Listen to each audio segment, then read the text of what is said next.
तो सर आपको लगता है कि आज के टाइम में भी जैसे कहते हैं कि यूएस एलियंस के साथ काम करता है या कोई और कंट्री एलियंस के बारे में जानती है, रशिया एलियंस के बारे में जानती है, या वॉर जो है वो एलियंस ही नहीं होने दे रहे, न्यूक्लियर का भी यूज़ नहीं होने देंगे एलियंस, तो ऐसा आप मानते हो कि आज भी वो टच में है डायरेक्ट, मतलब एज एलियंस? देखो, इससे पहले मैं एक चीज़ और आपको बताता हूँ कि इंसानों से पहले ना, आज की जो करंट सिविलाइजेशन है हमारी, इससे पहले भी धरती के ऊपर इंटेलिजेंट सिविलाइजेशंस रह चुकी हैं। इसी धरती पे या इसी धरती के ऊपर। इनफैक्ट वो धरती के कंटेक्स्ट में ही मैं सारी बात कर रहा हूँ। धरती की बताते हैं कि यहाँ पे एक सिविलाइजेशन हुआ करती थी, एटलांटिस सिविलाइजेशन। तो उस टाइम पे जैसे आज की डेट में मिडिल ईस्ट में देखते हैं ना कि यहाँ पे वो है, क्या बोलते हैं, रेगिस्तान है, ये सब चीज़ें। तो उस टाइम पे ऐसा नहीं था। उस टाइम पे पूरी धरती हरी भरी हुआ करती थी। और एटलांटिस की सिविलाइजेशन इतनी साइंटिफिक हो गई थी, इतनी एडवांस हो गई थी ना, कि उन्होंने ऐसी ऐसी चीज़ों से छेड़खानी करना शुरू कर दिया था जो कि वो कहते हैं कि हम बिल्कुल अलाउ नहीं कर सकते थे धरती के ऊपर करना। जैसे कि उन्होंने क्लोन्स बनाने शुरू कर दिए थे इंसानों के और जानवरों के। और वहीं से स्टार्ट हुई थी ये जो हम कहानियां सुनते हैं मैरमेड्स की, वेयरवॉल्फ्स की, ये वहीं से स्टार्ट हुई थी। आधे इंसान और आधे जानवर, मछली, इन सब चीज़ों की कहानियां। तो जब ये उन्होंने बताया ना, एलियंस ने, सोर्स ने बताया कि भाई एटलांटिस ने ऐसा ऐसा करना शुरू कर दिया, तो डॉर्थी ने उससे पूछा कि भाई आप तो ये कह रहे थे कि फ्री विल है इंसान की, तो एटलांटिस के लोगों ने भी अपनी फ्री विल एक्सरसाइज करी होगी, तो आपने उनको ख़त्म क्यों कर दिया? तो वो बोले कि हमने ख़त्म नहीं किया, हमने उनको तब भी ख़त्म नहीं किया, हम सिर्फ आपको बता रहे हैं कि भाई ये चीज़ें ऐसी होती हैं जिनको कि हम नहीं होने देते, लेकिन फिर भी हमने उनको कुछ नहीं किया, हमने उनको ख़त्म नहीं किया। लेकिन उसके बाद भी उन्होंने, ये तो एक स्टेज थी कि भाई उन्होंने ये सब चीज़ें करी, लेकिन उसके बाद उन्होंने और क्या करना शुरू कर दिया। उन्होंने अपनी साइंस, तो बहुत ही एडवांस साइंस थी उनकी, तो उन्होंने धरती के जगह जगह, कोने कोने में बड़े बड़े, मतलब कई कई किलोमीटर ऊंचे टावर्स लगाए एनर्जी को हार्नेस करने के लिए। और उनको ये लगता था कि हम स्पेस से एनर्जी को हार्नेस कर लेंगे और उससे हम कुछ करेंगे, अपने एक्सपेरिमेंट्स वगैरह करेंगे। लेकिन वो उस एनर्जी को कंट्रोल नहीं कर पाए। एनर्जी तो उन्होंने ले ली, लेकिन वो एनर्जी को कंट्रोल नहीं कर पाए जो उनके टावर्स थे, और वो सारी की सारी एनर्जी धरती के ऊपर गिर पड़ी। और जहां भी वो गिरी थी वहां पे वो सारा लाखों करोड़ों सालों के लिए फिर वो रेगिस्तान बन गई। आज की डेट में जहां पे रेगिस्तान है वहां पे पहले रेगिस्तान नहीं हुआ करता था। ये सब उनकी गलती थी, और तब जाके सारा वो मिट्टी में मिल गया, सारा समुद्र में एटलांटिस सिविलाइजेशन पूरी खत्म हो गई। तो वहां से खत्म हुई थी एटलांटिस की सिविलाइजेशन। और ये जो क्या बोलते हैं, पिरामिड्स की बात होती है, पिरामिड्स में वो जो बनी हुई ना सीढ़ियाँ टाइप, वो सारा एनर्जी को हार्नेस करने का ही तरीका होता था। वहाँ पे लोग खड़े होते थे टूल्स लेकर, और वहाँ से एनर्जी को किसी तरह से वो हार्नेस करते थे। तो ये सारे उन्होंने जवाब दिए हैं। और भी कई चीज़ें वो बताते हैं, जैसे क्रॉप सर्कल्स के बारे में मैं आपको बताऊं कि क्रॉप सर्कल्स, सुना है आपने क्रॉप सर्कल्स को? नहीं सुना। क्रॉप सर्कल्स क्या है कि यूके में, अमेरिका में, वहाँ पे ना खेत होते हैं कई कई किलोमीटर, 10-20 किलोमीटर तक फैले हुए। तो वहाँ पे क्या होता है, वहाँ पे क्रॉप, अब ऐसे देखने से पता नहीं चलता, लेकिन जब ऊपर से देखते हैं ना तो उनको कई बार वहाँ पे आकृतियाँ बनाई दिखती हैं। तो ये पिछले 30-40 साल से ये चल रहा है वहाँ पे कॉन्सेप्ट। तो पहले तो सबको लगा कि ये प्रैंक है, वहीं के लोकल लोग ये कर रहे हैं। तो जब डॉर्थी ने उनसे पूछा ना, तो वो ये कहते हैं कि इसमें प्रैंक भी होते हैं, लोकल लोग भी छेड़खानी करते हैं, लेकिन ऐसा नहीं है कि सारे प्रैंक्स होते हैं। तो वो उनसे पूछा कि भाई आप ये क्रॉप सर्कल्स से क्या करते हो, आप थोड़ा सा मतलब एक बार इंटरनेट के ऊपर देखना क्रॉप सर्कल्स के बारे में, वो हम फोटो भी लगा देंगे। हाँ, अलग अलग शेप्स बनी होती हैं क्रॉप्स के ऊपर। मतलब होता क्या है, जैसे खेत है, खेत में जैसे भुट्टे के खेत हैं, तो बीच में इसमें दब गए भुट्टे, और वहाँ पे एक प्रॉपर शेप क्रिएट हो गई, जो कि ऐसे नहीं दिखेगी, लेकिन ऊपर से आसमान से वो दिखेगी, तो आपको प्रॉपर शेप बनी दिखाई देगी। तो जब उनसे पूछा गया कि क्रॉप सर्कल्स का क्या रेलेवेंस है, इसका क्या मतलब है, तो वो ये बताते हैं कि भाई आप लोग इंसान जिस लैंग्वेज में बात करते हो ना, ये बहुत ही पिछड़ी हुई लैंग्वेज है। हम जिस लैंग्वेज में बात करते हैं ना, हम बात करते हैं कॉन्सेप्ट्स में। तो हम क्रॉप सर्कल्स की मदद से आपको कॉन्सेप्ट्स देते हैं, ब्लूप्रिंट्स देते हैं, जो कि हो सकता है अभी आपको समझ में ना आए, लेकिन वो आपके सबकॉन्शियस माइंड में सेट हो जाते हैं। और आप इस बारे में चेक करो ना, यूट्यूब चैनल भी है जो कि उन क्रॉप सर्कल्स के ऊपर में रिसर्च करता है, और उसने सिर्फ उन क्रॉप सर्कल्स की इमेजेस के थ्रू कई तरह की टेक्नोलॉजी डेवलप कर रखी है एनर्जी को हार्नेस करने की, पावर को हार्नेस करने की। मतलब वो डिकोड करते हैं कि वो जो वहाँ पे बन रहा है। हाँ हाँ। तो ये सब चीज़ें हैं। और तो ये तो सारा इन्हीं का था, मतलब कि बेनोवलेंट एलियंस का, अच्छे एलियंस का। इसके अलावा और भी कई थ्योरीज हैं, जैसे कि बुरे एलियंस भी चलते हैं। अब जैसे अब जब मैंने ये वीडियो डाला था ना अपने चैनल के ऊपर एलियंस के बारे में, तो सबसे ज़्यादा जो कमेंट्स आए थे वो ये थे कि भाई अगर एलियन से सब कुछ कर रहे हैं तो फिर गॉड क्या है? गॉड हम जिसको पूछते हैं वो सब कुछ क्या है? तो अगर आप चाहो तो मैं इसके बारे में थोड़ा सा अपनी ओपिनियन दे सकता हूं। दो सर, दो। लेकिन जैसे मैंने पहले बोला था कि अगर आप बहुत सेंसिटिव हैं अपने बिलीफ्स को लेकर तो बेशक मत सुनना, क्योंकि जो है वो है। अब गॉड जो है ना, देखो गॉड जिसने ये क्रिएट करी है, मतलब हम सब कुछ ही गॉड से निकले हुए हैं।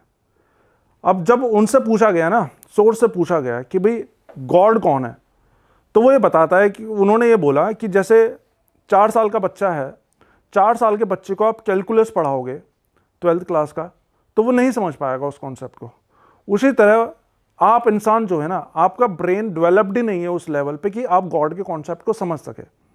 तो आप उसके बारे में पूछो ही मत, आप समझ ही नहीं पाओगे गॉड का कॉन्सेप्ट। आपको लगता होगा कि आप बहुत समझदार हैं, लेकिन आपकी ब्रेन में वो कैपेसिटी ही नहीं है कि आप गॉड के कॉन्सेप्ट को समझ जाओ। तो उन्होंने ये बोला। और रही बात क्रिएटर की, तो हमारे क्रिएटर गॉड नहीं है, हमारा क्रिएटर वो एलियंस है जिसने हमें क्रिएट किया। अब धरती पे अपने बात करूं तो हमारे यहाँ इतने सारे रिलीजन्स हैं, लेकिन सब के सब रिलीजन्स मैन मेड है। ये कोई भी गॉड मेड रिलीजन नहीं है, सबके सब मैन मेड है। अब एक और चीज़ मैं आपको बताता हूँ, बहुत ही कंट्रोवर्शियल ये हो सकता है। मतलब गॉड से आप क्या एक्सपेक्ट करते हो कि गॉड कौन है? आपके हिसाब से गॉड कौन होता है? जो कि मुसीबत में हमारी मदद करे, हमारी प्रेयर्स को आंसर करे, है ना? वो गॉड है। अब आप एक चीज़ सोच के देखो, मान लो ये तकिया रखा हुआ है यहाँ पे, इस तकिए के आगे मैं धूप बत्ती करूँ, मोमबत्ती लगा दूँ, दिया जलाऊँ, इसकी दिन रात पूजा करूँ कि हे तकिया देवता मेरी ये मन्नत पूरी करो, मेरा ये करो, वो करो, तो क्या वो हो जाएगी? नहीं होगी ना, क्योंकि ये गॉड नहीं है।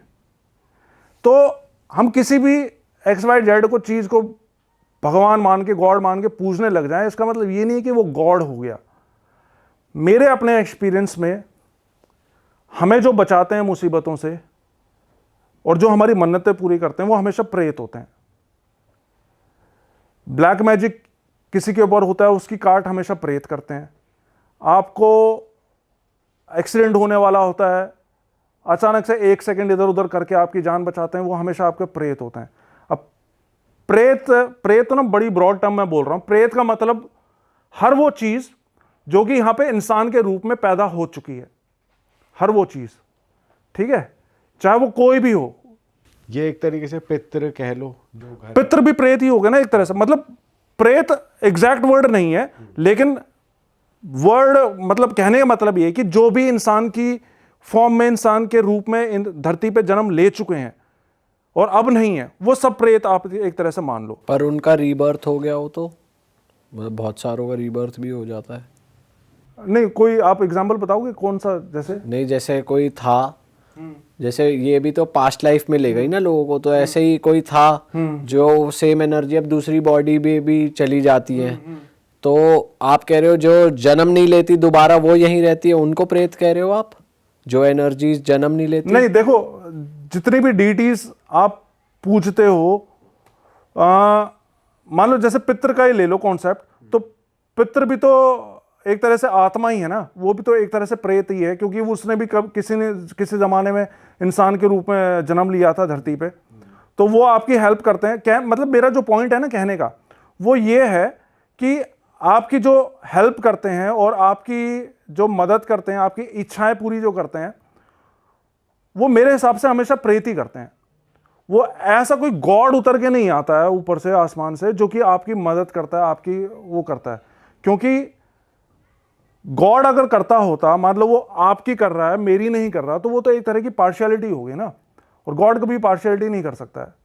बट सर आपको नहीं लगता कि जैसे आप इन्हें पितृ कह रहे हैं, प्रेत कह रहे हैं, कोई अगर गॉड कह रहा है, कोई अपनी लैंग्वेज में कुछ और कहता है, तो सिर्फ फॉर्म एक ही है, अलग अलग नेम्स के साथ है। मतलब अगर कोई हेल्प ही कर रहा है, कोई मदद ही कर रहा है बुरे टाइम में, तो वो भगवान कहलाएगी। उसको मैं भगवान कह रहा हूँ, आप भगवान कह रहे हैं।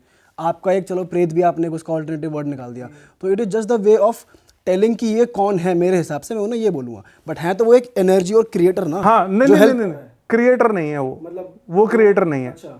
वो क्रिएटर नहीं है, वो इंसान के रूप में पैदा हो चुका है यहाँ पे। जैसे कि मैं आपको एग्जांपल देके बताता हूँ, जैसे हमारे यहाँ पे हरियाणा में चलते हैं गूगा पीर। गूगा पीर इंसान के रूप में पैदा हो चुके हैं, और वो फिर उनकी मृत्यु हुई थी, और वो आज की डेट में उनकी इतनी तगड़ी मतलब शक्ति मान लो, जो मर्जी मान लो, कि वो लोगों को बचाते हैं, बुराइयों से बचाते हैं, उनकी मन्नतें पूरी करते हैं।